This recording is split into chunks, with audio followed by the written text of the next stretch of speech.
Memahami konsep slow living di desa.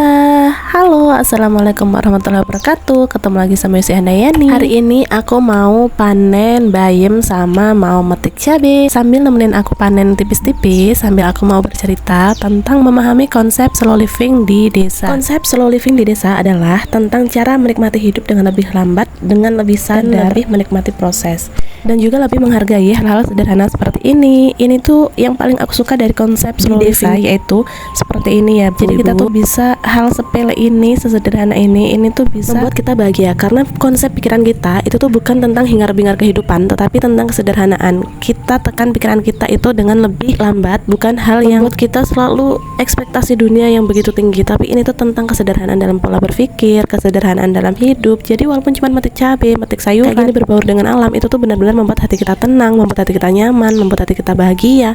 Bukan selalu tentang kehidupan hingar-bingar dunia yang penuh dengan ekspektasi tinggi. Kayak gini aja ini tuh udah bahagia banget, walaupun cuma sekedar metik sayuran di lingkungan rumah. Semakin mengenal konsep hidup slow living, semakin membuat kita sadar bahwa kehidupan itu bukan hanya tentang bagaimana cara kita mewujudkan keinginan kita yang serba berekspektasi tinggi, tapi slow living itu gimana cara kita memaknai hidup kita agar lebih bermakna, kita lebih menikmati hidup kita. Walaupun hidup cuma di desa kayak gini teman-teman, ya Allah, ini tuh udah sangat bahagia sekali, apalagi kalau bisa melakukan hal-hal yang kita sukai. Kalau di desa itu cenderung bercocok tanam ya, aktivitasnya seperti bertani, berkebun, tapi ada juga yang beternak sesuai dengan kesukaannya masing-masing. Untuk teman-teman yang saat ini tinggal di kota, bolehlah suatu saat kalian main ke desa dimanapun itu dan lihat bagaimana di desa itu bisa menenangkan hati dan pikiran kita. Dulu aku juga pernah hidup di kota, itu nggak lama sih, cuma sekitar 5 tahun. Tapi mungkin emang takdirnya kembali ke desa, jadi setelah menikah ya hidupnya di desa lagi. Dan justru kehidupan di desa ini yang sebenarnya adalah kehidupan yang aku inginkan. Hidup slow living di desa kayak gini ternyata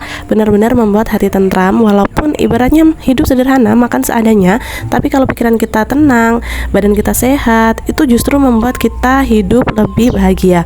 Walaupun di desa kayak gini aktivitasnya nggak jauh-jauh dari metik sayuran, metik cabai kayak gini, ini justru membuat aku bahagia. Untuk teman-teman yang hidupnya udah di desa, coba deh sambil menikmati hidup sambil nanam-nanam kayak gini. Ini tuh menyenangkan sekali, apalagi kalau udah metik-metik kayak gini. Aduh, bahagia banget. Hitung-hitung sambil menikmati hidup, kita juga bisa sambil berhemat. BTW, karena ceritanya ini udah kepanjangan banget, aku akhiri aja cerita aku sampai di sini. Untuk teman-teman yang kurang sependapat dengan aku, seperti biasa, boleh diprotes aja di kolom komentar. Terima kasih sudah menonton dan bye-bye.